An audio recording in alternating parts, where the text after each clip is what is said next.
بسم اللہ الرحمن الرحیم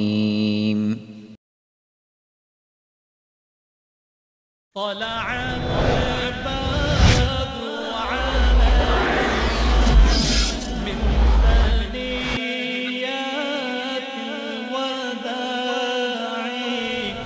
وجب الشكر علينا ماذا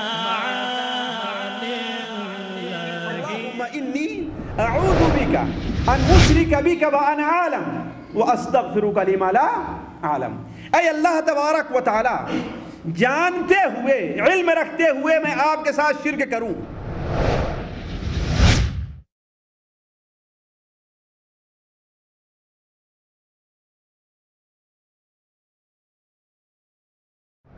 اللهم إني ظلمت نفسي ظلما كثيرا ولا يغفر الذنوب إلا أنت فاغفر لي مغفرة من عندك۔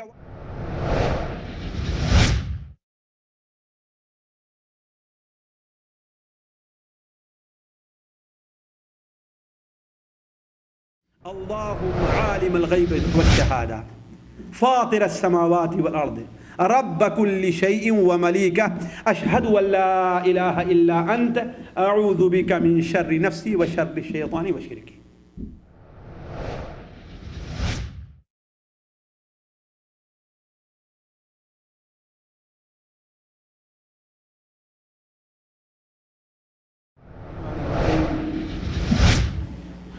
الحمد لله رب العالمين الرحمن الرحيم مالك يوم الدين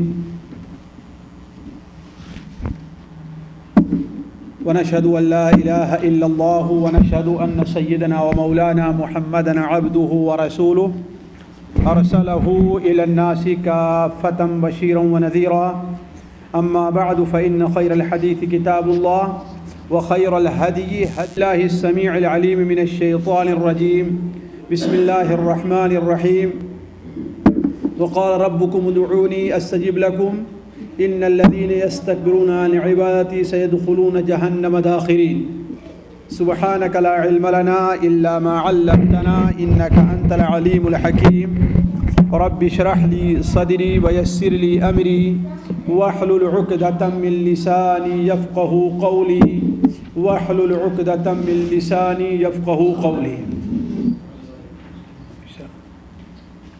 عزیز ساتھیو،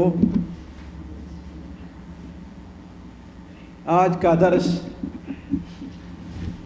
عام درسوں سے تھوڑا سا مختلف ہے۔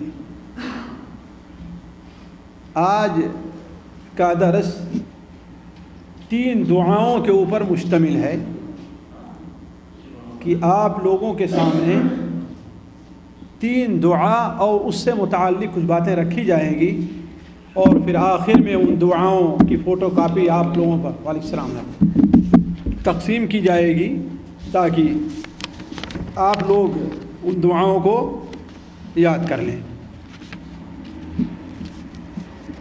اصل میں اس درس کا سبب یہ بنا کہ قریب ہی بریدہ میں اس ہفتے سے ہو یا اگلے ہفتے سے خلفائے راشدین سے متعلق ایک دورہ اور ایک پروگرام شروع ہونے والا ہے کہ 4 ہفتے میں چاروں خلیفہ حضرت ابوبکر صدیق رضی اللہ تعالیٰ عنہ، حضرت عمر فاروق رضی اللہ تعالیٰ عنہ، حضرت عثمان غنی اور حضرت علی رضی اللہ تعالیٰ عنہم اجمعین کی سیرت پر مختصر سی روشنی ڈالی جائے گی۔ تو حضرت ابوبکر صدیق رضی اللہ تعالیٰ عنہ کی سیرت کا مطالعہ کر رہا تھا اور اپنے پاس جو کچھ اوراق ان کی سیرت سے متعلق لکھ کر کے رکھے ہوئے تھے، تو ایک خاص ورق پر ان سے جو دعائیں مروی ہیں، اللہ کے رسول صلی اللہ علیہ وسلم نے خصوصی طور پر جو دعائیں انہیں سکھلائی ہیں کہ ان دعاؤں کا تم اہتمام کیا کرو، وہ دعائیں ہم نے ایک کاغذ پر لکھ کر کے رکھ لی تھی۔ اس کا کئی فائدہ تھا۔ ایک تو خود مجھے اس کا فائدہ کہ جب میرے پاس لکھ کر کے رکھی رہے گی تو میں خود ان دعاؤں کا اہتمام کروں گا۔ کوئی دوسرا آدمی جو ان کاغذات کو لے کر کے انہیں پڑھنا چاہے گا وہ ان سے مستفید ہوگا وہ ان دعاؤں کو یاد کر کے پڑھنا چاہے گا، اور کسی درس میں اگر بیان کی گئی تو وہ بھی ان دعاؤں کو یاد کرنے کی کوشش کرے گا۔ کیوں؟ وجہ کیا ہے آخر اس کی؟ وجہ اس کی کیا ہے؟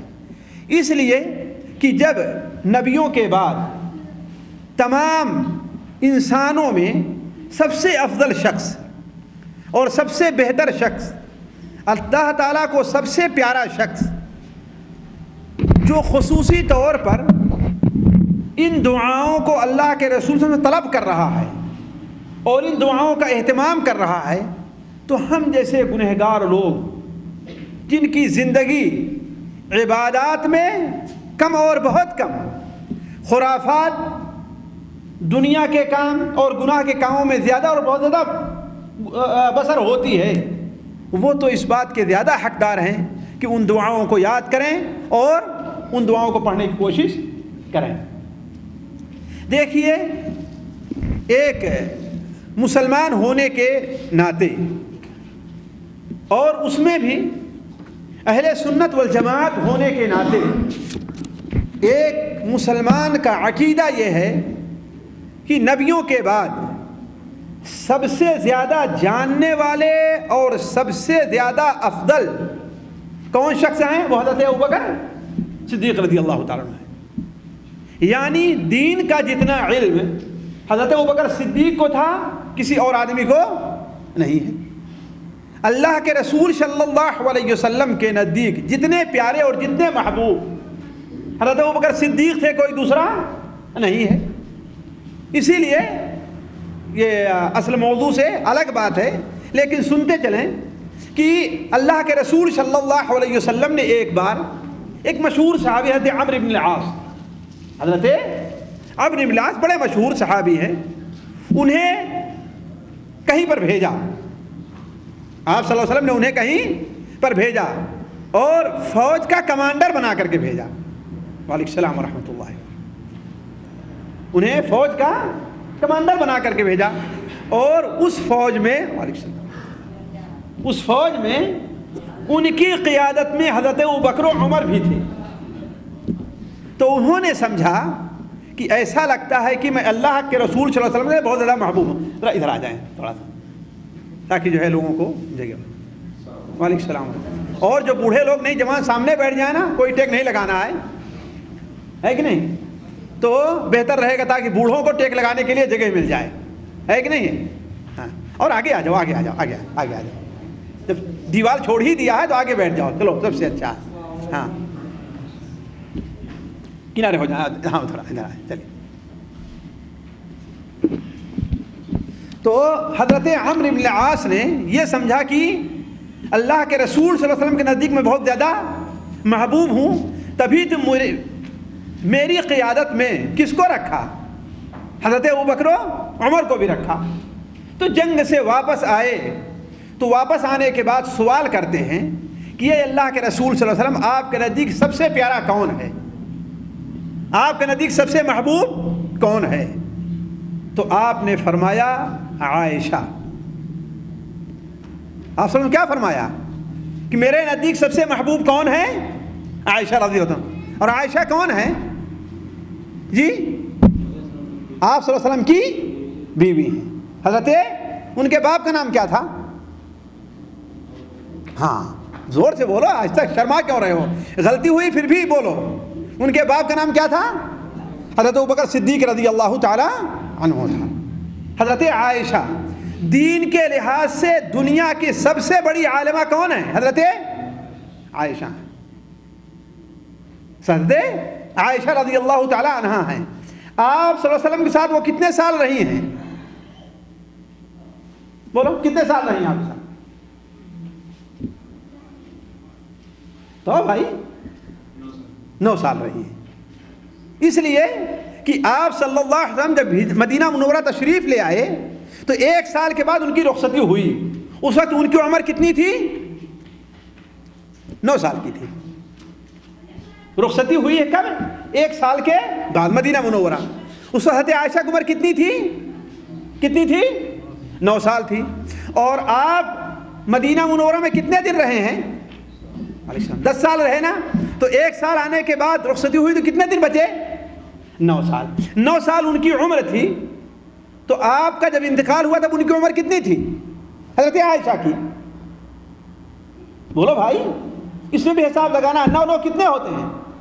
18 ہوتے ہیں, ہے کہ نہیں؟ تو حضرت عائشہ کی عمر 18 سال تھی جب اللہ کے رسول صلی اللہ علیہ وسلم کا انتقال ہوا ہے. تو اور آپ صلی اللہ علیہ وسلم کی سب سے پیاری بیوی تھی, اللہ کے رسول کو سب سے زیادہ محبوب تھی.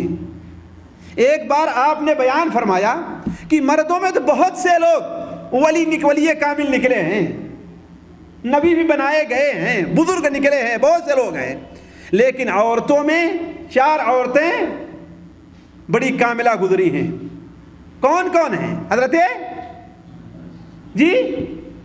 حضرت مریم علیہ السلام, حضرت آسیہ کون تھی؟ فرعون کی بیوی تھی. اور حضرت نہیں چونکہ صوفیوں سے رابعہ بصریہ سن لیا ہوگا, ہے کہ نہیں ہے؟ ان کا کہیں شمار نہیں ہے نا, ہے کہ نہیں؟ حضرت مریم, حضرت عیسیٰ علیہ السلام کی والدہ, عیسیٰ کی والدہ, فرعون کی بیوی حضرت آسیہ, آپ صلی اللہ علیہ وسلم کی زوجہ محترمہ حضرت خدیجہ, اور آپ کی سب سے چھوٹی بیٹی حضرت فاطمہ. یہ 4 عورتیں ہیں جو کامل ہوئی, بڑی افضل مانی گئی ہیں. اگلے ہفتے پوچھوں گا دیکھوں کون کون یاد رکھتا ہے, کون کون ہے؟ پھر سن لو. عبداللہ کون ہے؟ حضرت مریم علیہ السلام, حضرت عیسیٰ علیہ السلام کی والدہ, فرعون کی بیوی حضرت آسیہ, ہے کہ نہیں؟ اور آپ کی بیوی حضرت خدیجہ, اور آپ کی بیٹی حضرت فاطمہ. لیکن اس کے بعد آپ نے کیا بیان فرمایا؟ اب تک آپ کہہ رہے ہیں حضرت عائشہ کا کہیں ذکر ہی نہیں ہے ان 4 میں. آپ نے فرمایا عائشہ کی اہمیت تمام دنیا کی عورتوں میں ویسی ہی ہے جس طریقے سے تمام کھانے میں ثرید کی اہمیت ہوا کرتی ہے. ثرید عرب کا سب سے بہترین کھانا مانا جاتا تھا, جس طریقے سے آپ کے ہاں بریانی کہہ لیجئے, ہے کہ نہیں ہے؟ جو لوگ چاول کھانے والے ہیں, روٹی کھانے والے, ان کے نزدیک بریانی جانتے ہیں کتنی اہمیت ہے کہ نہیں؟ اس لیے کہتے ہیں کیا بریانی کھانے وہاں جا رہے ہو, ملے کیا, ہے کہ نہیں؟ تو آپ نے فرمایا تمام عورتوں میں عائشہ کی وہی اہمیت ہے جو اہمیت تمام کھانوں میں ثرید کی ہے. اس سے علماء کہتے ہیں کہ افضلیت کے لحاظ سے عائشہ تمام عورتوں سے افضل ہے نا. تو حضرت عائشہ سے متعلق آپ نے کہا کہ حضرت عمرو بن عاص نے جب سوال کیا کہ سب سے محبوب آپ کے نزدیک کون ہے, تو وہ سمجھے کہ مجھے کہیں گے, اس لیے کہ مجھے حضرت ابوبکر و عمر پر بھی آپ نے فضیلت دی ہے کہ نہیں ہے؟ تو آپ نے فرمایا عائشہ. کہا نہیں, عورتوں میں نہیں سوال ہے میرا, میں مردوں کے بارے میں پوچھوں, مردوں میں سب سے افضل کون ہے؟ مردوں میں سب سے افضل آپ کے نزدیک کون ہے؟ تو آپ نے فرمایا اس کا باپ. کون؟ ان کے باپ. کہا اس کے بعد؟ کہا عمر. کہا اس کے بعد ہم نے پوچھنا چھوڑ دیا, اس لیے کہیں میرا نام سب سے آخر میں نہ آ جائے, میرا نام کہیں سب سے آخر میں نہ آ جائے. چلو جتنا معلوم ہو گیا نا کہ میں آپ کے نزدیک سے زیادہ محبوب نہیں ہوں. تو کہنے کا مطلب کہ حضرت ابوبکر صدیق رضی اللہ تعالیٰ عنہ, جن کا نام ہر مسلمان اچھی طریقے سے جانتا ہے, بلکہ ہر غیر مسلم جو تاریخ سے دلچسپی رکھتا ہے وہ بھی جانتا ہے کہ ابوبکر صدیق رضی اللہ تعالیٰ عنہ اللہ کے رسول صلی اللہ علیہ وسلم محبوب تھے. تو سب سے زیادہ علم رکھنے والے اور اللہ تعالیٰ کے سب سے زیادہ محبوب کون ہیں؟ حضرت ابوبکر صدیق ہیں. یہ کیسے معلوم ہوا؟ آپ سوال کر سکتے ہیں, آپ پوچھ سکتے ہیں کہ ہاں یہ کیسے ہمیں معلوم ہوا. تو ہم اس پر ایک حدیث آپ کو سناتے ہیں. وہ حدیث صحیح بخاری شریف اور صحیح مسلم شریف کے اندر ہے, حضرت ابو سعید خدری سے مروی ہے. کس سے؟ حضرت ابو سعید خدری سے. وہ بیان کرتے ہیں کہ ایک بار اللہ کے رسول صلی اللہ علیہ وسلم خطبہ دیا. آپ صلی اللہ علیہ وسلم نے ایک بار تقریر کی, خطبہ دیا, اور خطبے میں فرمایا کہ اللہ تبارک و تعالی نے اپنے ایک بندے کو دنیا میں رہنے اور اللہ تعالیٰ کے پاس جانے میں اختیار دیا ہے کہ تم دنیا میں رہ کر کے دنیا کی نعمتیں حاصل کرنا چاہتے ہو یا کہ اللہ تعالیٰ کے پاس جانا چاہتے ہو. تو اس بندے نے اللہ تبارک و تعالی کے پاس جانے کو قبول کر لیا۔ تمام صحابہ کرام بیٹھے ہیں اور سن رہے ہیں، لیکن حضرت ابوبکر صدیق رضی اللہ عنہ رونے لگے۔ یہ سن کر کے حضرت ابوبکر صدیق رونے لگے اور کہا اے اللہ کے رسول صلی اللہ علیہ وسلم، ہمارے ماں باپ آپ پر فدا ہوں، آپ پر قربان جائیں۔ لوگوں نے کہا کہ یہ بوڑھا بھی عجیب ہے کہ نہیں؟ اللہ کے رسول صلی اللہ علیہ وسلم پتہ نہیں کسی بنی اسرائیل کے آدمی کا یا کسی کے بارے میں بیان کر رہے ہیں کہ تم دنیا میں رہنا چاہتے ہو یا کہ ہمارے پاس آنا چاہتے ہو، اور یہ رونا شروع کر دیا۔ لیکن بعد میں معلوم یہ ہوا کہ اس شخص سے مراد کون سا شخص تھا؟ خود اللہ کے رسول صلی اللہ علیہ وسلم تھے۔ یعنی یہ اشارہ تھا کہ اب آپ صلی اللہ علیہ وسلم اس دنیا میں زیادہ نہیں رہیں گے۔ تو یہ سوچ کر کے آپ حضرت ابوبکر صدیق کیا کرنے لگے؟ رونے لگے۔ تبھی صحابہ کرام نے کہا ہم میں سب سے زیادہ علم رکھنے والے کون تھے؟ حضرت ابوبکر صدیق رضی اللہ عنہ تھے۔ اور اس کے بعد آپ نے بیان فرمایا کہ دنیا کے اندر جتنے لوگ ہیں ہم نے ہر ایک کے احسان کا بدلہ چکا دیا ہے۔ ہمارے اوپر جس نے کسی نے مال خرچ کیا، ہماری مدد جس نے کی، ہر ایک کے احسان کا بدلہ ہم نے چکا دیا ہے۔ صرف ابو بکر ہیں جن کے احسان کا بدلہ میں نہیں چکا سکا، جن کے احسان کا بدلہ میں نہیں چکا سکا۔ یہ سن کر حضرت ابوبکر پھر رونے لگے اور کہا اے اللہ کے رسول صلی اللہ علیہ وسلم، ہماری اولاد اور ہمارا مال کس کے لیے ہے؟ وہ سب آپ کے لیے، آپ پر احسان کون سا ہم نے کیا ہے؟ تو عرض کرنے کا وقت حضرت ابوبکر صدیق رضی اللہ تعالیٰ عنہ اللہ کے رسول صلی اللہ علیہ وسلم سب کے نزدیک سب سے زیادہ پیارے تھے، اللہ تبارک و تعالیٰ سب سے زیادہ افضل اور تمام مخلوقات میں سب سے بہتر ہیں۔ انہوں نے اللہ کے رسول صلی اللہ علیہ وسلم سے مختلف اوقات میں کچھ مطالبہ کیا کہ آپ مجھے کچھ دعا سکھلا دیجیے، آپ مجھے کچھ دعا سکھلا دیجیے۔ اور آج کا جو موضوع ہے انہی دعاؤں سے متعلق ہے۔ صرف زیادہ نہیں، 3 دعائیں ہم نے یہاں پر نوٹ کی ہیں۔ کتنا؟ 3 دعا، اور بڑے بڑے الفاظ میں یہاں پر شیخ عبدالسلام نے اللہ ان کو جزائے خیر دے لکھ دیا ہے تاکہ آدمی جو یاد کرنا چاہے اس کو یاد کر لے۔ ابھی درس کے آخر میں آپ کو یہ اوراق ملتا ہے اور میں چاہوں گا کہ ان دعاؤں کو آپ لوگ بھی یاد کر لیں۔ دیکھیے پہلی دعا ہے حضرت معقل بن یسار، ایک صحابی ہیں، وہ بیان کرتے ہیں، امام بخاری رحمہ اللہ اس حدیث کو اپنی کتاب الادب المفرد میں نقل کرتے ہیں۔ امام بخاری رحمہ اللہ اپنی کتاب کو الادب المفرد میں نقل کرتے ہیں۔ حضرت معقل بن یسار کہتے ہیں کہ میں حضرت ابوبکر صدیق رضی اللہ تعالی عنہ کے ساتھ اللہ کے رسول کی خدمت میں حاضر ہوا، ان کے ساتھ کہیں پر تھا اور گیا۔ آپ صلی اللہ علیہ وسلم اس وقت حضرت ابوبکر کو مخاطب کر کے کہتے ہیں، آپ صلی اللہ علیہ وسلم نے حضرت ابوبکر کو مخاطب کر کے کہا اے ابو بکر، اور میں چاہوں گا کہ اس بات کو ہمارے بھائی ذرا غور سے سنیں اور توجہ دیں کہ یہ حدیث کس قدر اہم ہے اور ہم لوگ اس حدیث کے بارے میں کس قدر پیچھے ہیں۔ آپ نے کیا فرمایا؟ اے ابو بکر، کس کو مخاطب کیا ہے؟ دنیا کے سب سے عظیم انسان کو، دنیا کے سب سے بڑے انسان کو، دنیا کے سب سے افضل انسان کو، دنیا کے سب سے زیادہ جاننے والے انسان کو، اور جنت میں سب سے اونچا مقام حاصل کرنے والے انسان کو، کس کو مخاطب کر کے آپ نے فرمایا؟ حضرت ابوبکر صدیق رضی اللہ تعالیٰ عنہ کو، اور کہا کہ اے ابو بکر دیکھو تمہارے اندر شرک، کس کے اندر ہے؟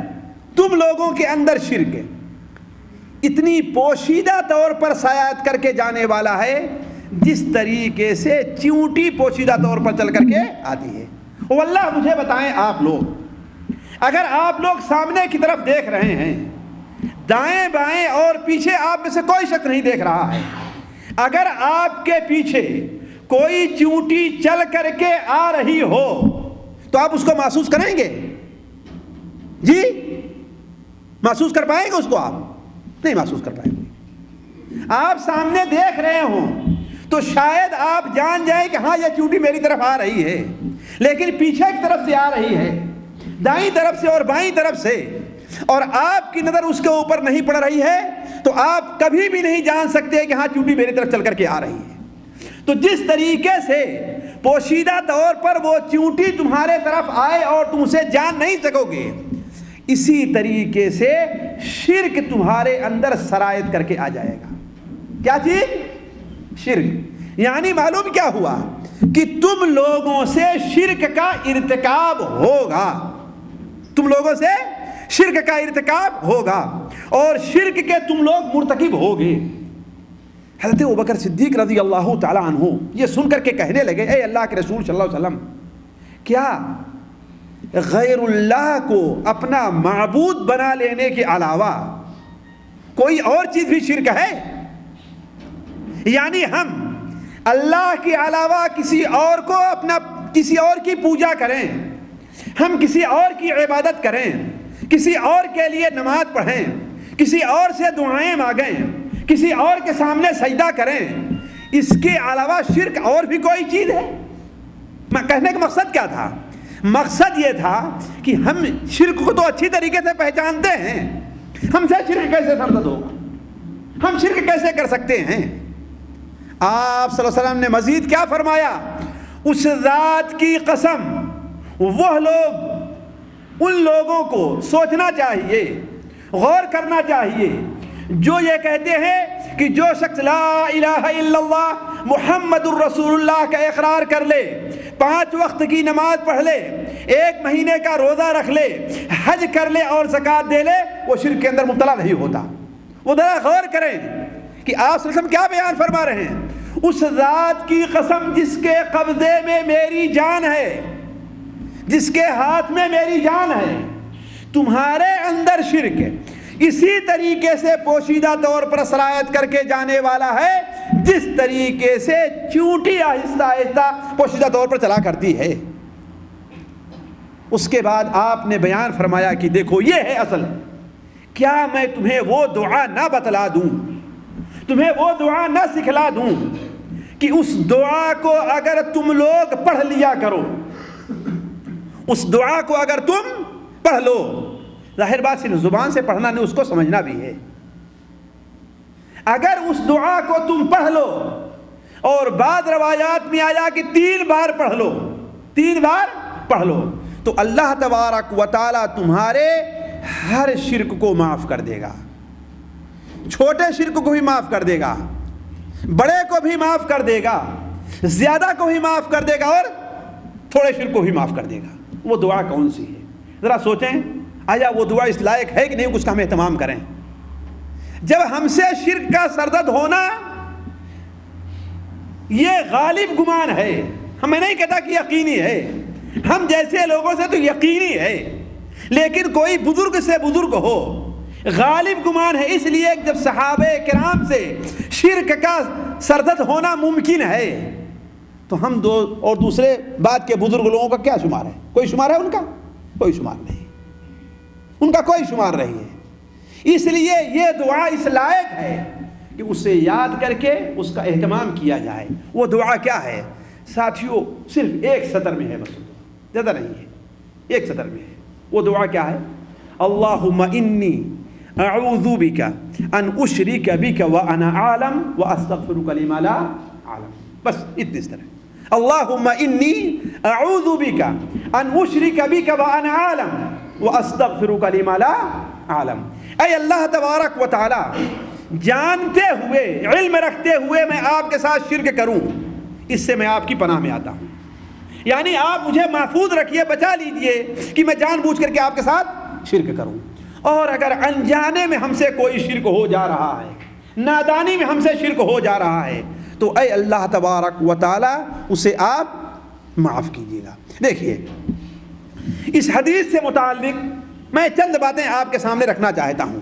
پہلی بات یہ ہے کہ جو بالکل واضح ہے اس میں، جو بالکل واضح ہے اس میں، وہ یہ ہے کہ شرک بہت ہی بری چیز ہے۔ شرک کیا ہے؟ بہت ہی قبیح چیز ہے۔ لیکن سب سے پہلے ہم اور آپ طرف دوہرا لیں، اس کا ریپیٹ کر لیں، شرک کہتے کس کو ہیں؟ شرک کس چیز کا نام ہے؟ ہو سکتا ہے ہمارے بہت سے بھائی جو خصوصاً نئے درس کے اندر شریک ہوئے ہیں، ان کو اس بات کا احساس ہوگا کہ شرک کس چیز کو کہتے ہیں۔ شرک کی اتنی بڑی برائی آپ بیان کریں، شرک ہے کیا چیز؟ شرک کس کو کہتے ہیں؟ سوال ہے یہ۔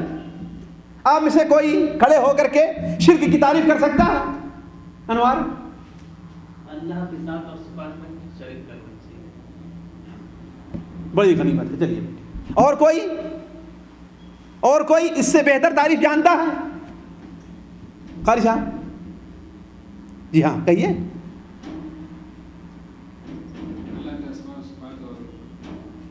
جی چلیے. وہ تو وہی وہ نے کہتے صفات میں. آپ نے زیادہ کیا کیا؟ زیادہ کچھ بتائیں.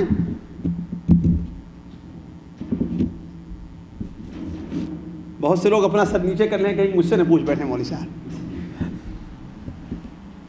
اللہ کے بندے بہت آسان ہے, بار بار میں دہراتا رہتا ہوں دروس کے اندر, بہت آسان ہے. وہ کیا ہے؟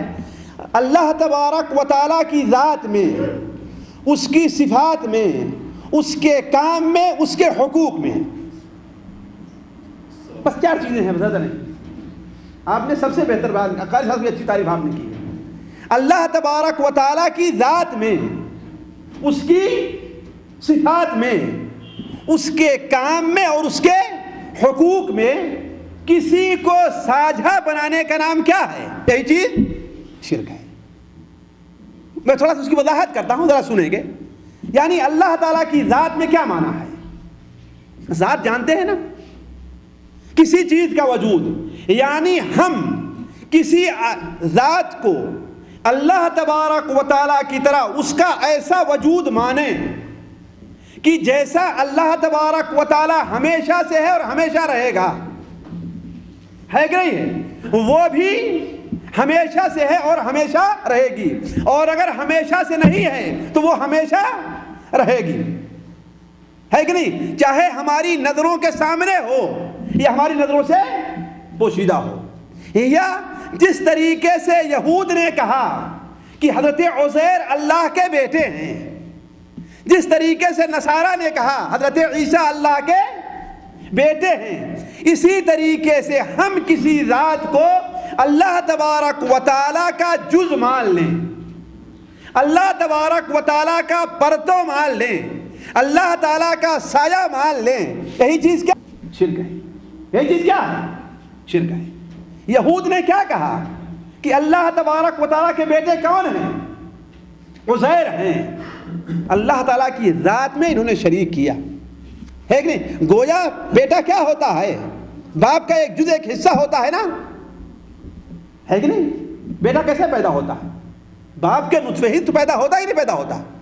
تو نصارہ نے کیا کہا؟ حضرت عیسیٰ اللہ تعالیٰ کے بیٹے ہیں, ہے کہ نہیں ہے؟ تو گویا حضرت عیسیٰ علیہ السلام کو ان کا جز مان لیا. اور مسلمانوں نے کیا کہا؟ جی مسلمانوں نے کیا کہا؟ مسلمانوں نے تو یہاں تک کہہ دیا کہ خود محمد ہی اللہ ہیں, اللہم صلی علی محمد, ہے کہ نہیں؟ کیا کہہ دیا؟ ان سے آگے بڑھ گئے, کن سے؟ یہود اور نصارہ سے. انہوں نے کیا کہہ دیا کہ خود محمد ہی, اللہم صلی علی محمد, اللہ تعالیٰ ہے. جیسا کوئی بدبخت شاعر کہتا ہے, کیا کہتا ہے؟ وہی جو مستوی عرش تھا خدا ہو کر, وہی جو مستوی عرش تھا خدا ہو کر, اتر پڑا ہے مدینے میں مصطفیٰ ہو کر. یعنی جو عرش پر اللہ بن کر کے بیٹھا تھا, مدینے میں کیا بن کر کے آیا ہے؟ یہ ساتھیوں اللہ تعالیٰ کی ذات میں شریک کرنا ہے کسی کو. ایسے کہنے والے لوگ مسلمان نہیں ہیں, اگرچہ ان کا نام عبداللہ ہے, عبد الرحمن ہے, سب کچھ ان کا نام ہے, نماز پڑھیں, روزہ رکھیں, حج کریں, زکات دیں, یہ اللہ تبارک و تعالیٰ کی ذات میں شرک کر رہے ہیں, ہے کہ نہیں؟ اللہ تعالیٰ کیا ہے؟ قل هو اللہ احد, اللہ کیا ہے؟ اکیلا ہے. تو شرک کیا ہے؟ اللہ تعالیٰ کی ذات میں کسی کو شریک ٹھہرانا. اس کے بعد اللہ تبارک و تعالیٰ کی صفات میں, اللہ تعالیٰ کی صفات میں, اللہ کی صفت کیا ہے؟ اللہ کی صفت ایک یہ ہے, جیسا کہ بھی بات دعاؤں میں آئے گا, کہ ہر دور اور نزدیک کی چیز کو اللہ تبارک و تعالیٰ جانتا ہے اور سنتا ہے کہ نہیں؟ ہر دور اور نزدیک کی چیز کو اللہ تبارک و تعالیٰ جانتا ہے, اسے دیکھتا ہے, اور اگر اس میں کسی قسم کی حرکت ہے تو اسے اللہ تعالیٰ سن رہا ہے. بلکہ اللہ تبارک و تعالیٰ اگر سمندر کے سب سے نچلی تہ میں ایک کالے رنگ کا چکنا پتھر ہے، کالے رنگ کا چکنا پتھر ہے، اس کے اوپر کوئی چیونٹی چل رہی ہے، اندھیری رات ہے، تو اللہ تبارک و تعالیٰ کی ذات یہ ہے کہ اس چیونٹی کی حرکت کو دیکھ بھی رہا ہے اور اس کی آواز کو سن بھی رہا ہے۔ یہ کس کی صفات ہے؟ اللہ تعالیٰ کی ہے۔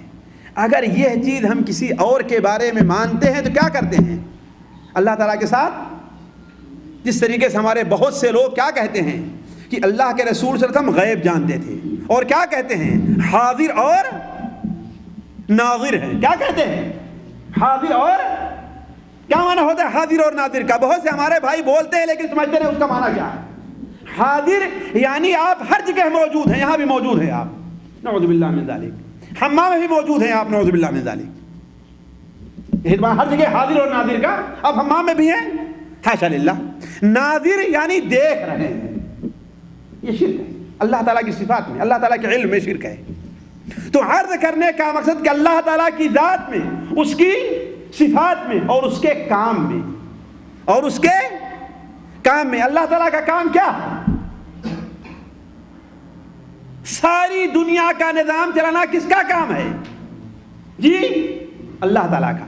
مارنا کس کا کام ہے؟ جلانا کس کا کام ہے؟ بارش برسانا کس کا کام ہے؟ بیٹا دینا کس کا کام ہے؟ بیٹی دینا کس کا کام ہے؟ سارا کس کا کام ہے؟ حتیٰ کہ ساری دنیا کے نظام کو چلانا کس کا کام ہے؟ اللہ تعالیٰ کا۔ اگر ہم اس میں کسی بزرگ کو، پیر کو، نبی کو، رسول کو حصہ دیتے ہیں تو اللہ تبارک و تعالی کے کام میں ہم نے لوگوں کو شریک ٹھہرایا ہے۔ اور چوتھی چیز کہ اللہ تعالیٰ کے حقوق، اللہ کا حق بندوں پر کیا ہے؟ جی قاری صاحب، کہ صرف اللہ کی عبادت یا کسی اور کی عبادت نہ کی جائے، ہے نا؟ اب اگر ہم کسی اور کی عبادت کرتے ہیں، کسی اور کو سجدہ کرتے ہیں، کسی اور کے سامنے جھکتے ہیں ہم، ہے نا، کسی اور سے ہم دعا مانگتے ہیں،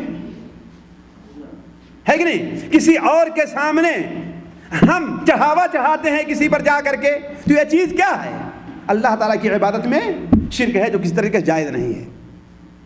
تو عرض کرنے کا مقصد یہ ہے کہ اللہ تبارک و تعالیٰ کی ذات میں، اللہ کی صفات میں، اللہ کے کام میں، اللہ کے حقوق میں کسی کو شریک ٹھہرانے کا نام کیا ہے؟ شرک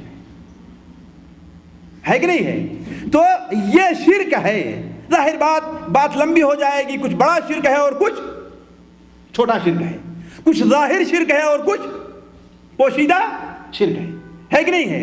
تو یہ ایسا شرک ہے، یہ ایسی چیز ہے جو اس امت کے اندر ظاہر ہونے والی ہے، اور اسی کا خوف اللہ کے رسول صلی اللہ علیہ وسلم کو اپنی امت پر تھا۔ اور یہ ایسی خطرناک چیز ہے کہ اگر یہ کسی بندے کے اندر پائی جا رہی ہے تو اس کی مثال کیا ہے؟ جسم کے اندر جس طریقے سے انسان کے جسم میں کینسر کا کیڑا ہو کہ انسان کی زندگی کو چاٹ کر کے رہ جاتا ہے، اسی طریقے سے اگر کسی کے اندر شرک پایا جا رہا ہے تو اس کی عبادات کو بالکل چاٹ کر کے ختم کر کے رکھ دیتا ہے، وہ اپنی زندگی سے کوئی فائدہ حاصل نہیں کرتا، اس طریقے سے اپنی عبادت سے کوئی فائدہ نہیں حاصل کر سکتا ہے۔ تو اللہ تبارک و تعالیٰ کیا ہے؟ اکیلا ہے، اس کا کوئی ساجی نہیں ہے۔ اور شرک سے متعلق اللہ تعالیٰ ارشاد فرماتا ہے ان اللہ لا یغفر ان یشرک بہ ویغفر ما دون ذلک لمن یشاء۔ اللہ تعالیٰ شرک کو کبھی معاف نہیں کرے گا، اور شرک کے علاوہ جتنے دوسرے گناہ ہیں اگر اللہ چاہے گا تو معاف کر دے گا۔ ساتھیوں، شرک سے متعلق آپ صحیح مسلم شریف کی ایک حدیث کو ہمیشہ اپنے سامنے رکھیں، ہمیشہ اپنے سامنے رکھیں۔ حضرت جابر بن عبداللہ کی روایت ہے، اللہ کے رسول نے ارشاد فرمایا جس شخص کا انتقال اس حال میں ہوتا ہے، اللہ تعالیٰ سے اس حال میں ملتا ہے کہ وہ اللہ تعالیٰ کے ساتھ کچھ بھی شرک نہیں کرتا تھا، آپ نے کیا فرمایا؟ شیئن، کچھ بھی شرک نہیں کرتا تھا، تو وہ جنت میں جائے گا۔ اور اگر وہ کچھ شرک کرتا تھا تو کہاں جائے گا؟ وہ جہنم میں جائے گا۔ تو عرض کرنے کا مقصد کہ پہلا فائدہ اس حدیث سے ہمیں کیا ملا؟ شرک کی قباحت۔ دوسرا فائدہ کیا ہے کہ اللہ کے رسول صلی اللہ علیہ وسلم کو خوف تھا کہ کہیں صحابہ کرام میں شرک داخل نہ ہو جائے، تو ہمارے اوپر تو زیادہ خوف ہے اس بات کا کہ کہیں ہمارے اندر شرک پایا نہ جانے لگے. اور آج ہمارے مسلمانوں کے اندر شرک کثرت سے پایا جا رہا ہے. چھوٹا شرک بھی ہے, بڑا شرک بھی ہے, پوشیدہ شرک بھی ہے, ظاہری شرک بھی ہے. حتیٰ کہ بہت سے وہ لوگ جو پکی توحید کا دعویٰ کرتے ہیں ان کے اندر بھی پوشیدہ شرک اور چھوٹا شرک پایا جا رہا ہے. اس لیے ضروری یہ ہے کہ شرک کے مسائل کو سمجھا جائے اور اس سے پرہیز کیا جائے. تیسرا فائدہ یہ ہوا کہ بعض لوگ یہ سمجھتے ہیں کہ غیر اللہ کی عبادت کرنا اور پوجا کرنا یہی صرف شرک ہے نا؟ نہیں, یہی صرف شرک نہیں ہے. شرک ساتھیوں بڑا ہی وسیع معنی رکھتا ہے. شرک کی ایک قسم ہے شرک فی العبادہ ہے, یعنی عبادت میں شرک کرنا, لیکن اسی کے ساتھ ساتھ شرک کی اور بہت سی قسمیں ہیں. علماء کہتے ہیں ارادے اور نیت کا بھی شرک ہوا کرتا ہے. ارادے اور نیت کا, مثال کے طور پر کیسے؟ اس کی مثال کیا ہے؟ اس کی مثال کیا ہے بتائیے؟ نماز کس کے لیے پڑھی جائے جی؟ اللہ تعالیٰ کے لیے. نماز کس کے ڈر سے پڑھی جائے؟ کس کے خوف سے پڑھی جائے؟ کس کی محبت میں پڑھی جائے جی؟ اللہ تبارک و تعالیٰ کی. لیکن اگر کوئی شخص نماز اس لیے پڑھتا ہے کہ اس کا باپ اگر نماز نہ پڑھے تو گھر میں رہنا ہی نہیں دے گا, لہذا باپ دیکھتا رہتا تو نماز پڑھنے دکھانے کے لیے جاتا ہے, اور باپ جس دن کہیں باہر چلا گیا, اب سوچئے اس نے نماز کس لیے پڑھی ہے؟ کس کے ارادے سے پڑھی؟ اللہ تعالیٰ کے لیے کہ اپنے باپ کے لیے؟ تو یہ ارادے کا شرک ہے, یہ بھی شرک میں داخل ہے کہ نہیں؟ انسان نماز پڑھتا ہے اللہ تعالیٰ کو راضی کرنے کے لیے, ہے کہ نہیں؟ اللہ تعالیٰ کو خوش کرنے کے لیے. لیکن انسان مسجد میں آیا, دیکھا کہ امام صاحب آج موجود نہیں ہیں, امام صاحب موجود نہیں ہیں, اسے نماز پڑھانے کے لیے کھڑا کر دیا گیا, اور اس کی آواز کیا ہے؟ ماشاءاللہ اچھی ہے. اب خوب لوگوں کو دکھانے کے لیے تاکہ لوگ کہیں ماشاءاللہ بڑا اچھا قرآن پڑھتا ہے, بڑا اچھا رکوع اور سجدہ کرتا ہے, خوب بنا بنا کے نماز پڑھنا شروع کر دیا, تو یہ کیا ہے؟ شرک ہو گیا کہ نہیں شرک ہو گیا؟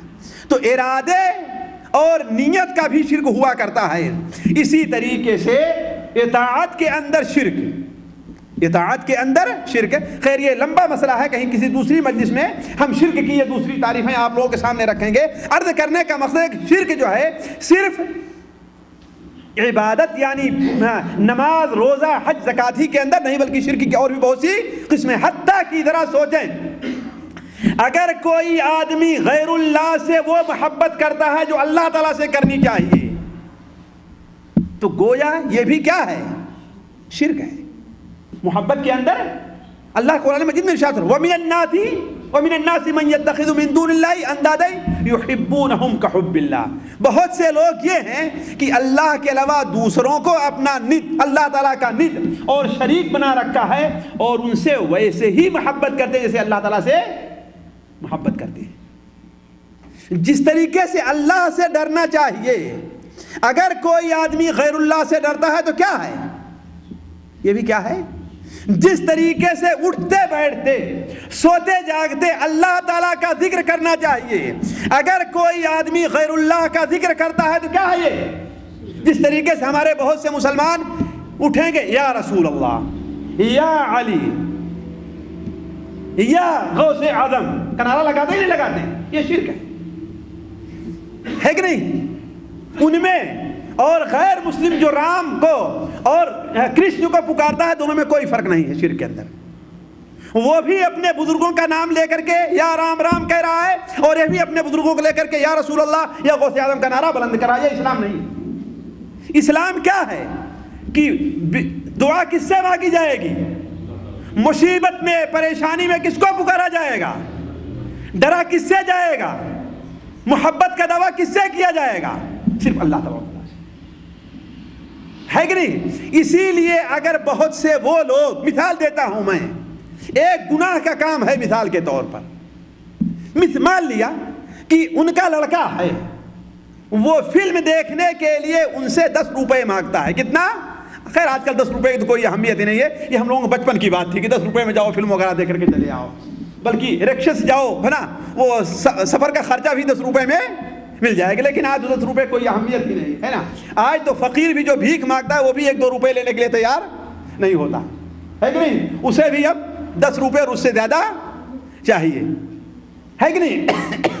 پہلے 15 روپے 20 روپے میں 30 روپے میں انسان بنارس ہے, الہ آباد ہے, لکھنؤ ہے, وہاں سے بامبے تک کا سفر کر لیا کرتا تھا ہے کہ نہیں. اور آج تو 5 روپے اور 6 روپے کی ایک کپ گاڑی میں چائے ملتی ہے اس کو. تو آج اس کی کوئی اہمیت ہی نہیں رہ گئی ہے. تو کہنے کا مطلب کسی کا بچہ مانگتا ہے بھائی میں فلم دیکھنے جاؤں گا, ابو مجھے پیسہ دے دیجیے. ابو جانتے ہیں کہ یہ کام حرام ہے, نہیں دینا چاہیے, لیکن سوچتے ہیں کہ اگر نہیں دیں گے تو ایک طرف تو بچہ ناراض ہوگا اور دوسری طرف کیا گھر میں محترمہ بھی ناراض ہو جائے گی, اور ہو سکتا ہے کہ شام کو چائے بھی عصر کے بعد پینے کو نہ ملے. اب اس خوف سے اگر بچے کو 10 روپے دے دیجئے, یہ بھی شرک میں داخل ہے. کیوں؟ غیر اللہ سے ڈر کر کے, اللہ سے نہیں غیر اللہ سے ڈر کر کے, یا غیر اللہ کی محبت میں آپ نے ایک حرام کام کیا ہے. تو ساتھیوں شرک کا معاملہ بڑا اہم ہے. شرک صرف جو ہے اللہ تعالیٰ کی غیر اللہ کے بعد تک محصور نہیں, بلکہ اس کی بہت سی فروعات ہیں.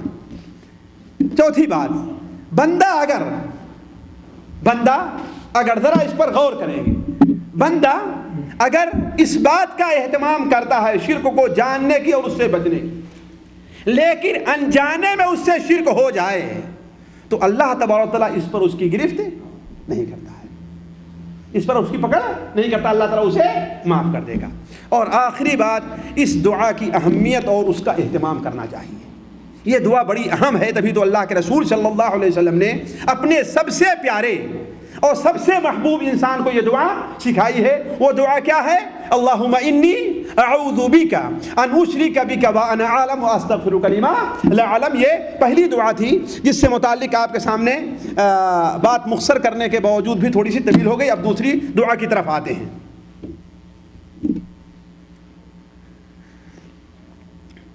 صحیح بخاری اور صحیح مسلم میں حضرت ابوبکر رضی اللہ تعالیٰ عنہ سے مروی ہے کہ انہوں نے کہا, اے اللہ کے رسول صلی اللہ علیہ وسلم, مجھے آپ کوئی ایسی دعا بتلائیے جو دعا میں نماز میں کیا کروں.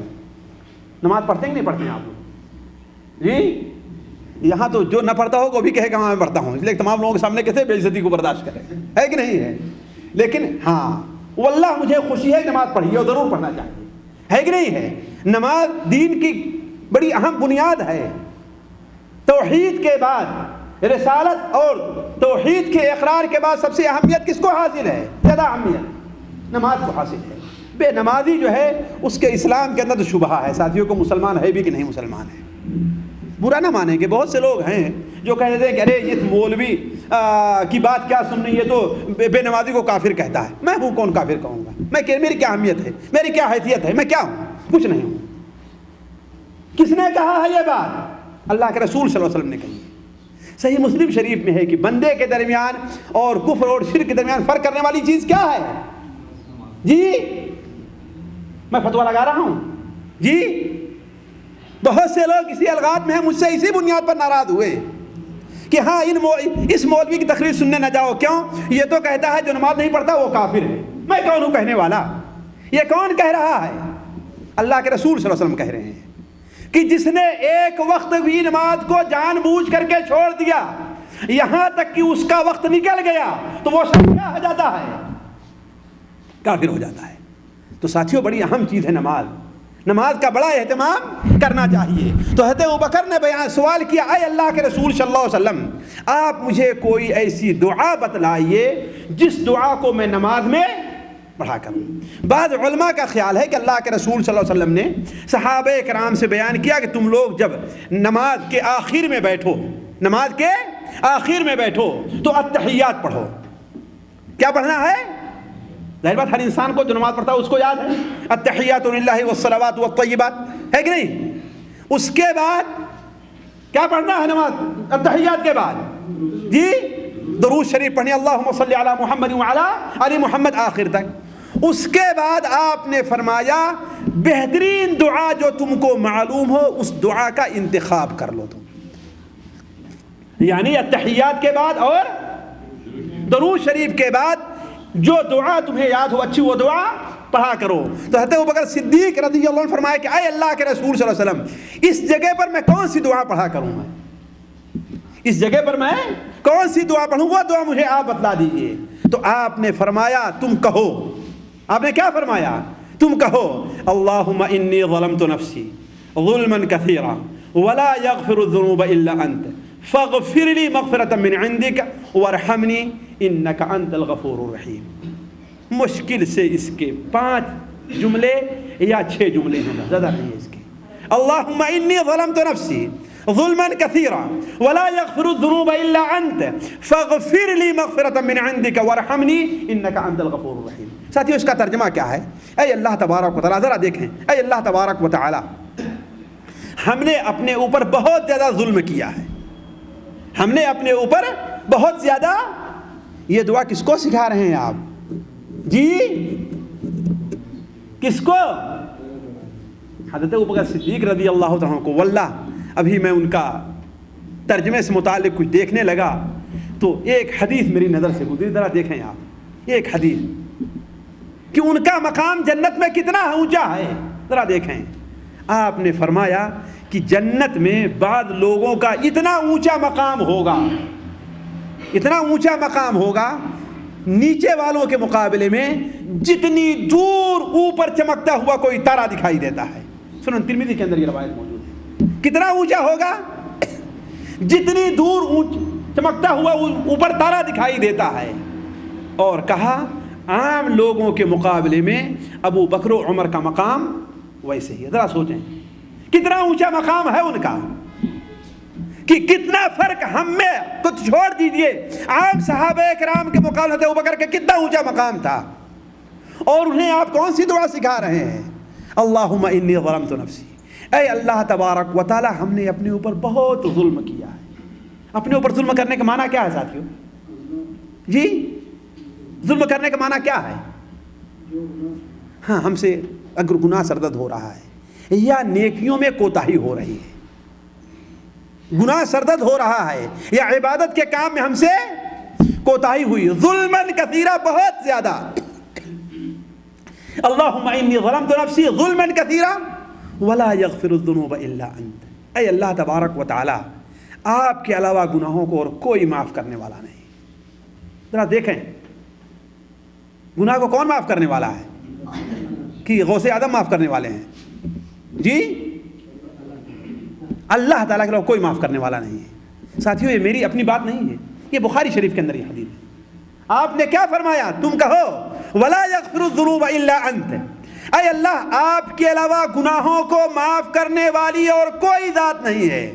فاغفر لی، اس لیے اے اللہ تعالیٰ تو مجھے معاف کر دے. مغفرۃ من عندک، اپنی طرف سے مغفرت، اپنی طرف سے بخش دے. یعنی میرے اعمال تو ایسے نہیں ہیں جنہیں دیکھ کر کے تو معاف کرے. ہم کوتاہ ہیں، کمزور ہیں، کچھ بھی ہے ہمارے اندر کوتاہی پائی جا رہی ہے.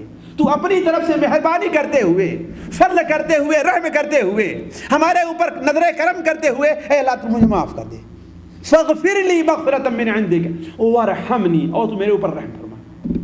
اے اللہ تو میرے اوپر رحم فرما. انک انت الغفور الرحیم، اس لیے کہ اے اللہ تعالیٰ معاف کرنے والا اور رحم کرنے والا کون ہے؟ کوئی دوسری ذات نہیں ہے جو ہمارے گناہوں کو معاف کرے، جو ہمارے اوپر رحم کرے. تو دوسری دعا اللہ کے رسول جو سکھائی اس کو وہ یہ ہے. اس سے چند فائدے ظاہر ہوئے. پہلا فائدہ بڑے اختصار کے ساتھ میں آپ کے سامنے رکھتا ہوں. ایک ہے کہ ساتھیوں دیکھ لیں، آپ اس بات کو اچھی طریقے سے نوٹ کر لیں. کوئی آدمی کتنا ہی بڑا کیوں نہ ہو جائے، اللہ کا کتنا بڑا ولی کیوں نہ ہو جائے، خواہ اللہ تبارک و تعالیٰ کے نزدیک صدیق ہی کیوں نہ ہو. اس لیے کہ ساتھیوں مخلوقات میں سب سے اونچا مقام کس کا ہے؟ نبیوں کا ہے. مخلوقات میں سب سے اونچا مقام کس کا ہے؟ اور نبیوں کے بعد صدیقین کا ہے. نبیوں کے بعد کس کا ہے؟ صدیق کا. صدیق کس کو کہتے ہیں؟ قرآن مجید میں آیا ہے نا وَمَن يُطِعِ اللَّهَ. ہاں قاری صاحب کیسے ہے؟ دوسری جگہ آپ ہیں، میرے ساتھ ہی نہیں، یہاں بیٹھے ہیں تو میرے پاس رہیے نا. پتہ نہیں کیا سوچ رہے ہیں آپ. ہاں قاری صاحب بتائیے. وَمَن يُطِعِ اللَّهَ ہاں تو تھوڑی آیت پڑھیے نا، آپ آگے چڑھ گئے. وَمَن يُطِعِ اللَّهَ وَالرَّسُولَ فَأُولَٰئِكَ مَعَ الَّذِينَ أَنْعَمَ اللَّهُ عَلَيْهِمْ مِنَ النَّبِيِّينَ وَالصِّدِّيقِينَ. ہے کہ نہیں؟ معلوم یہ ہوا کہ نبیوں کے بعد سب سے اونچا مقام کس کا ہے؟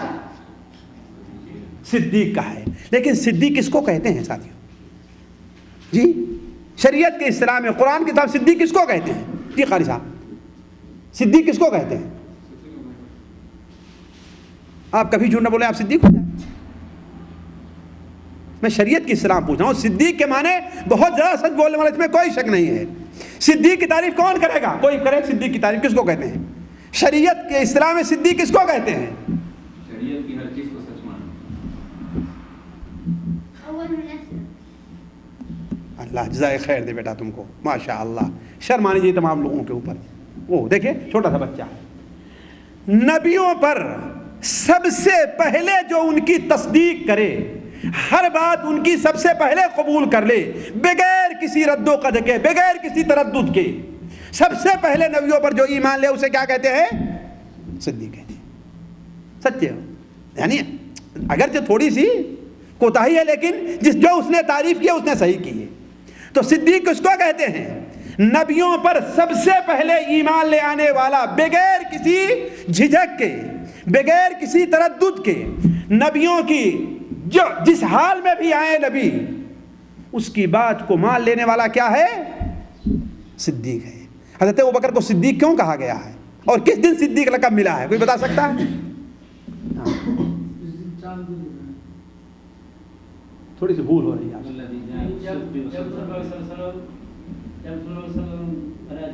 ہاں صحیح کہا.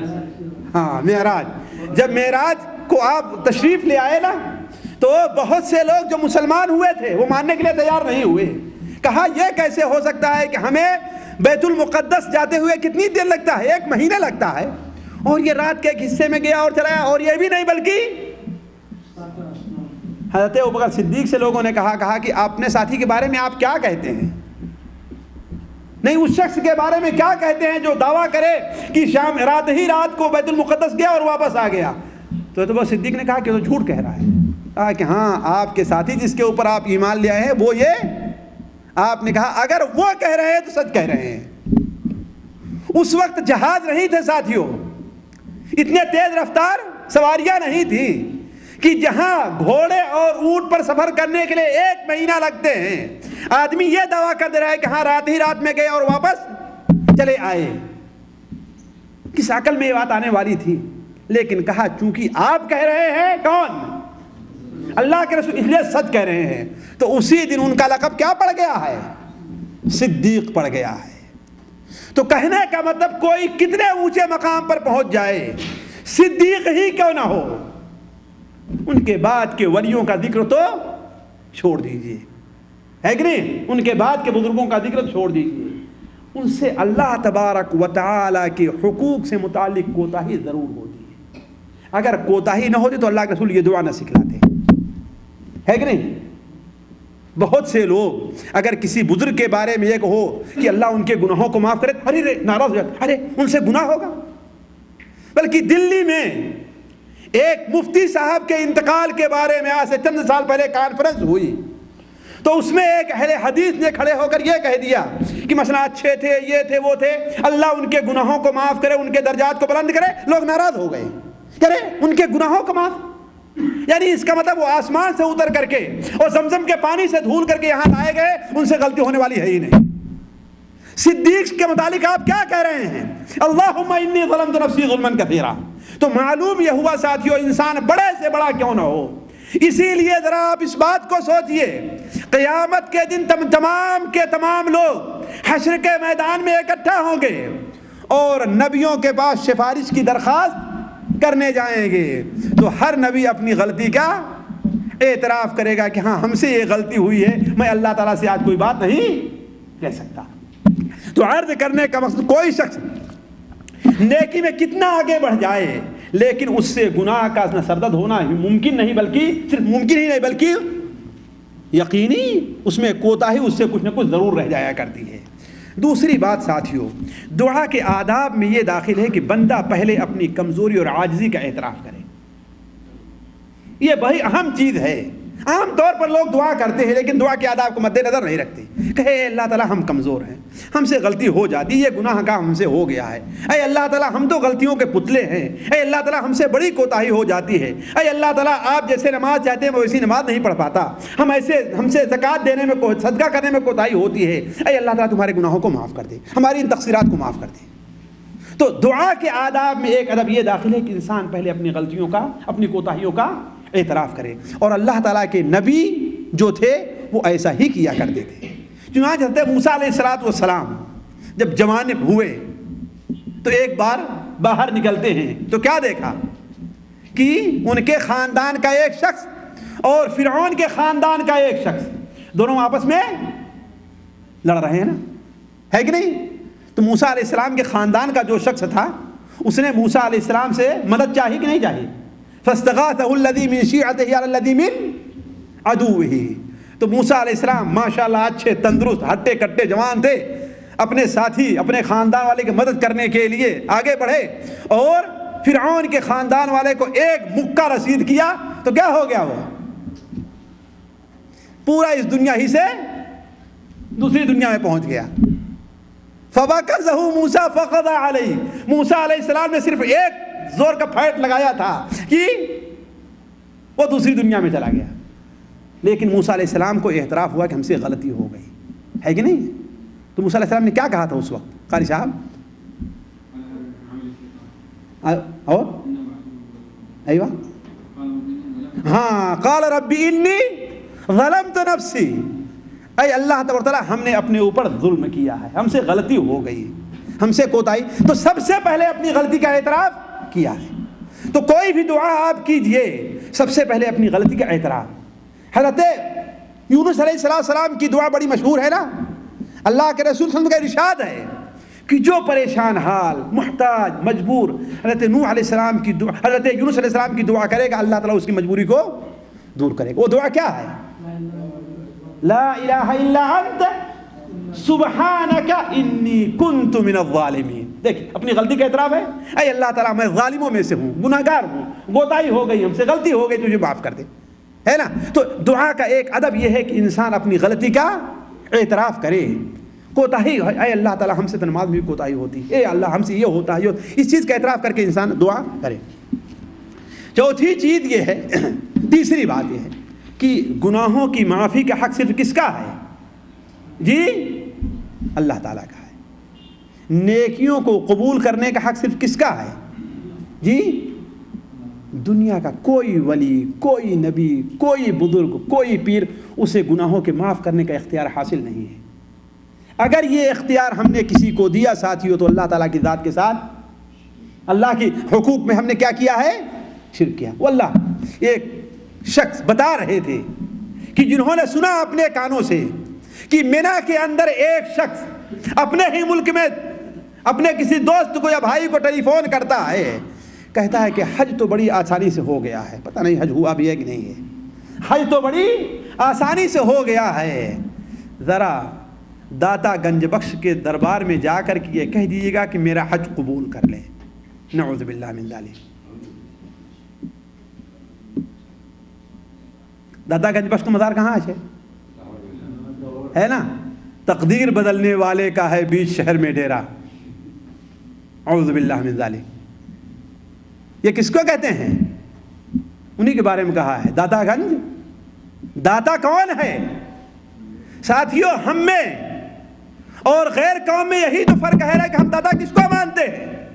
صرف ایک ذات ہمارے یہاں داتا ہے، کون؟ اللہ تبارک و تعالیٰ، جس کا نام کیا ہے ساتھیوں؟ داتا کا معنی کیا ہے عربی میں ساتھیوں؟ وہاب ہے. کس کا نام ہے؟ وہاب. اللہ تعالیٰ کا نام ہے، کوئی دوسرا وہاب نہیں ہے. یہ اللہ تعالیٰ کے ناموں میں شرک کیا گیا، اس نے داتا نام رکھ لیا ہے، جن کا داتا نام رکھ دیا گیا ہے کہ نہیں؟ تو گناہ کو معاف کرنے والا، نیکیوں کو قبول کرنے والا کون سکتا ہے؟ کس کی ذات ہے وہ؟ اللہ تعالیٰ، کوئی دوسری ذات نہیں ہے. تبھی تو اس دعا میں کیا کہا؟ وَلَا يَغْفِرُ الذُّنُوبَ إِلَّا أَنْتَ.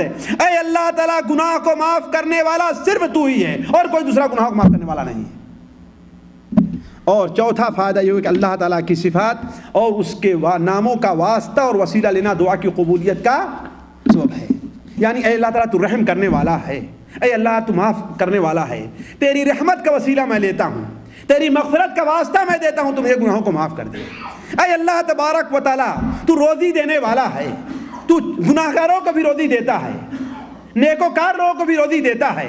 اے اللہ تعالیٰ تیری ذات تو یہ ہے کہ تو سمندر کی تہ میں چلنے والی مچھلیوں کو بھی روزی دیتا ہے. اے اللہ تعالیٰ تو چونٹی کو بھی روزی دیتا ہے. تیرے اس رزاقیت کا وسیلہ دے کر کے میں تجھ سے مانگتا ہوں کہ میری روزی میں تو کشادگی عطا فرما. تو عرض کرنے کا مقصد ہے کہ اللہ تبارک و تعالیٰ کی ذات اور صفات کا وسیلہ لیا جائے. آخری حدیث ساتھیوں، آخری دعا جو ہے وہ بھی ذرا قابل اہتمام ہے اور اس کو بھی سن لیں. حضرت ابوبکر صدیق رضی اللہ تعالیٰ عنہ نے اللہ کے رسول صلی اللہ علیہ وسلم سے ایک بار یہ دعا کی. مسند احمد وغیرہ میں یہ حدیث، سنن ترمذی، امام بخاری کے الادب المفرد میں ہے. انہوں نے کہا اے اللہ کے رسول صلی اللہ علیہ وسلم، آپ مجھے کوئی ایسے کلمات سکھائیے کہ میں صبح کو اور شام کو اور جب بستر پر جاؤں تو وہ دعا میں کر لیا کروں. ذرا سوچیں، میں اسی لیے دعا کا انتخاب اسی لیے کیا ہے کہ ایک دعا بالکل عام وقت میں ہونی چاہیے، ایک دعا نماز میں ہونی چاہیے، اور ایک دعا صبح اور شام اور رات کو سوتے وقت ہونی چاہیے. کیا دعا کی تھی؟ کیا سوال کیا تھا؟ اے اللہ تعالیٰ مجھے، اے اللہ کے رسول صلی اللہ علیہ وسلم مجھے کوئی ایسی دعا بتلائیے کہ وہ دعا کو میں صبح کو کیا کروں اور شام کو کیا کروں اور جب سونے جاؤں تو وہ دعا کیا کروں. آپ نے فرمایا کہ ٹھیک ہے، تم کہو اللہم عالم الغیب والشہادہ فاطر السماوات والارض رب کل شیء وملیکہ اشہد ان لا الہ الا انت اعوذ بک من شر نفسی وشر الشیطان وشرکی. ساتھیو میں دیکھ لیے اس میں لکھا ہے، مشکل سے 2 سطر بھی نہیں ہو پائیں گے اس کے. یہ دعا ہے، آسانی سے آپ ہر آدمی اس کو یاد کر سکتا ہے. اللہم عالم الغیب والشہادہ فاطر السماوات والارض. مسند احمد کے اندر اس کے برعکس ہے، اللہم فاطر السماوات والارض عالم الغیب والشہادہ رب کل شیء وملیکہ اشہد ان لا الہ الا انت اعوذ بک من شر نفسی وشر الشیطان وشرکی. معنی کے لحاظ سے بڑی پیاری دعا ہے. اس کا ترجمہ کیا ہوا؟ اے اللہ تبارک و تعالی، اے غیب اور ظاہر ہر چیز کو جاننے والے. کیا دعا کیا ہے؟ اے غیب یعنی پوشیدہ چیز کو اور ظاہر چیز ہر چیز کو جاننے والے، اور اے آسمان اور زمین کو پیدا کرنے والے. فاطر السماوات والارض، آسمان اور زمین کو پیدا کرنے والے، ہر چیز کے رب اور ہر چیز کا مالک. ہر چیز کا رب اور ہر چیز کا مالک. اشہد ان لا الہ الا انت، میں اس بات کی گواہی دیتا ہوں کہ تیرے علاوہ کوئی عبادت کے لائق نہیں ہے، تیرے علاوہ کوئی سچا معبود نہیں ہے. اب اتنا کہہ لینے کے بعد انسان کیا دعا کرتا ہے؟ اعوذ بک من شر نفسی. اے اللہ تعالیٰ میں اپنے نفس کے اندر جو برائی ہے، ہمارے نفس کے اندر برائی ہے کہ نہیں برائی ہے؟ عبادت سے سستی ہے، برائی ہے کہ نہیں برائی ہے؟ عبادت کے کاموں میں دل نہ لگنا یہ برائی ہے کہ نہیں برائی ہے؟ مال کی محبت ایسے ہو جانا کہ حق صحیح راستے پر نہ خرچہ ہے، نفس کی برائی ہے کہ نہیں برائی ہے؟ ہے کہ نہیں؟ یہ ساری برائی، اس کے علاوہ بہت سی برائی ہمارے نفس کے اندر پائی جاتی ہیں. ہم نماز میں کھڑے ہوتے ہیں لیکن سوچتے کہاں ہیں؟ جی اپنے دکان اور اپنے گھر کے بارے میں سوچتے ہیں. یہ ہمارے نفس کی کمزوری ہے کہ نہیں کمزوری؟ برائی ہے کہ نہیں برائی ہے؟ تو اے اللہ تعالیٰ میں اپنے نفس کی برائی سے اور شیطان کے شر سے اور شیطان کے شرک پر ابھارنے سے تیری پناہ چاہتا ہوں. دیکھیے اس دعا کے اندر چند الفاظ میں اس دعا کی تھوڑی سی وضاحت کرتا ہوں. دیکھیے ایک مومن کا یہ عقیدہ یہ ہے، اللہ تبارک و تعالیٰ اپنی صفات میں کیا ہے؟ اکیلا ہے. جیسا کہ بیان کیا نہیں بیان کیا ہم نے. اسی لیے بندہ یہاں پر کیا کہہ رہا ہے؟ اللہم فاطر السماوات والارض، نہیں عالم الغیب والشہادہ، اے غیب کی اور حاضر تمام باتوں کو جاننے والے. یہ کس کی صفت ہے؟ اللہ تعالیٰ کی صفت ہے. اللہ اپنے کام میں بھی اکیلا ہے. فاطر السماوات والارض، زمین اور آسمان کو پیدا کرنے والے، ہر چیز کا رب کون ہے؟ اللہ تعالیٰ ہے. اور ہر چیز کا مالک کون ہے؟ واللہ ساتھیو یہ بات اچھی طریقے سے آپ یقین کر لیں اور سن لیں، اس زمین کے اوپر اگر ایک ذرہ بھی اگر ہے، ایک ذرہ بھی اگر ہے تو اس کا مالک کون ہے؟ جی کہ غوث اعظم ہے اس کے مالک؟ ہم نے تو اردو میں ایک شعر پڑھا ہے، بلاد اللہ ملکی تحت حکمی سے ہے یہ ظاہر، کہ عالم میں ہر ایک شے پر ہے قبضہ غوث اعظم کا۔ بلاد اللہ ملکی تحت حکمی سے ہے یہ ظاہر، کہ عالم میں ہر ایک شے پر ہے قبضہ غوث اعظم کا۔ نعوذ باللہ من ذالک۔ اتنا بڑا شرک تو مکہ کے مشرکین بھی نہیں کہ اتنا بڑا شرک ہمارے مسلمان کہنے والے کہہ رہے ہیں۔ اس دنیا کی ہر شے پر قبضہ کس کا مان رہے ہیں جی؟ حالانکہ کس کا قبضہ ہے؟ اللہ تعالیٰ کا۔ یہ شرک ہوا کہ نہیں شرک ہوا؟ اللہ تعالیٰ کی ملکیت میں شرک ہے۔ اور دعا میں کیا کہا گیا ہے؟ رب کل شیء و ملیکا، ہر چیز کے مالک اور ہر چیز کے پروردگار کون ہے؟ اللہ تبارک و تعالیٰ، کوئی دوسرا نہیں۔ کسی کو ذرہ برابر بھی ساتھیو، کسی نبی کو، کسی ولی کو، کسی پیر کو، کسی بزرگ کو، کسی پگاڑے کو، کسی بھی بڑا وڈیرے کو کوئی بھی شرکت حاصل نہیں۔ سب سے بڑا مالک کون ہے اس کا؟ اللہ تعالیٰ۔ کسی کو کوئی بھی ملک نہیں دیا ہے۔ اسی لیے سورہ بنی اسرائیل جس میں یہودیوں پر طنز ہے، کس آیت پر اس کا خاتمہ ہو رہا ہے جی قاری صاحب؟ کون سی آیت ہے؟ وَقُلِ الْحَمْدُ لِلَّهِ الَّذِي لَمْ يَتَّخِذْ وَلَدًا وَلَمْ يَكُنْ لَهُ شَرِيكٌ فِي الْمُلْكِ وَلَمْ يَكُنْ لَهُ وَلِيٌّ مِّنَ الذُّلِّ وَكَبِّرُوهُ تَكْبِيرًا۔ ہے کہ نہیں ہے؟ وَقُلِ الْحَمْدُ لِلَّهِ، کہیے اس ذات کے لیے حمد اور تعریف ہے جو لم يتخذ ولدا، اس نے کسی کو اپنا بیٹا نہیں بنایا، اس کی ذات میں کوئی شریک نہیں ہے۔ وَلَمْ يَكُنْ لَهُ شَرِيكٌ فِي الْمُلْكِ، ملک میں، حکومت میں، دنیا میں اس کا کوئی شریک نہیں ہے۔ وَلَمْ يَكُنْ لَهُ وَلِيٌّ مِّنَ الذُّلِّ، اور کمزوری سے اس کا کوئی مددگار نہیں ہے۔ وَكَبِّرْهُ تَكْبِيرًا، وہ اکیلا ہے، اس کی تکبیر بیان، اس کی بڑائی بیان کی ہے کہ نہیں ہے؟ تو اس دنیا کے کسی چیز کے اوپر، اسی لیے ہم کہتے ہیں ساتھیوں، مسلمانوں کا یہ عقیدہ ہے کہ آپ کے جیب میں اگر 1 روپے بھی ہے تو آپ اس روپے کے مالک نہیں ہیں۔ اس روپے کے مالک کون ہے؟ اس لیے بغیر اس کی مرضی کے آپ اس کو خرچ نہیں کر سکتے، ناجائز جگہ پر اس کو خرچ نہیں کر سکتے۔ ہر چیز کا مالک کون ہے؟ اللہ تعالیٰ ہے۔ تو اس دعا کے اندر بڑی اللہ تبارک و تعالیٰ کی توحید الوہیت کا اقرار کیا گیا، توحید ربوبیت کا اقرار کیا گیا، نہیں توحید الوہیت کا، توحید اسماء و صفات کا، اور پھر توحید الوہیت کا اشہد ان لا الہ الا انت اقرار کیا گیا۔ اے اللہ تعالیٰ، ہم اس بات کی گواہی دیتے ہیں کہ آپ کے علاوہ کوئی عبادت کے لائق نہیں ہے۔ پھر اس کے بعد اپنی عرضی پیش کی گئی اللہ تعالیٰ کے سامنے۔ وہ عرضی کیا ہے؟ اے اللہ تعالیٰ، مجھے تو اپنی نفس کی برائی سے محفوظ رکھ اور شیطان کی برائی سے تو مجھے محفوظ رکھ لے، ہے کہ نہیں ہے؟ تو عرض کرنے کا مقصد یہ ہے ساتھیوں، اس دعا کے اندر ہمیں آپ کو یہ دعوت دی گئی کہ زمین کا مالک کون ہے، زمین میں تصرف کرنے والا کون ہے، لہذا عبادت کا حقدار بھی وہی ہے، کوئی دوسرا نہیں ہے۔ اور جب عبادت کا حقدار وہی ہوا تو دعا بھی اسی سے کی جائے گی۔ جب بگڑی بنانے والا وہی ہے، بنی ہوئی چیز کو بگاڑ دینے والا وہی ہے، تو کس کے پاس جانا ہے؟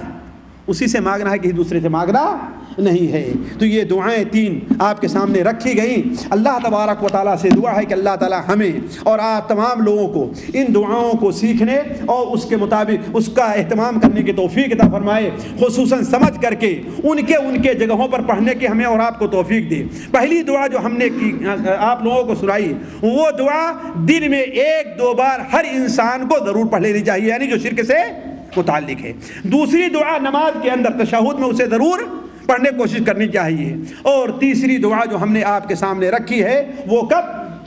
صبح کو، شام کو اور سوتے وقت۔ اللہ تعالیٰ ہمیں اور آپ کو توفیق دے کہ ہم اور آپ اس کا اہتمام کر سکیں۔ جی قاری صاحب اس کو دیکھیے، جو لوگ پڑھے لکھے ہیں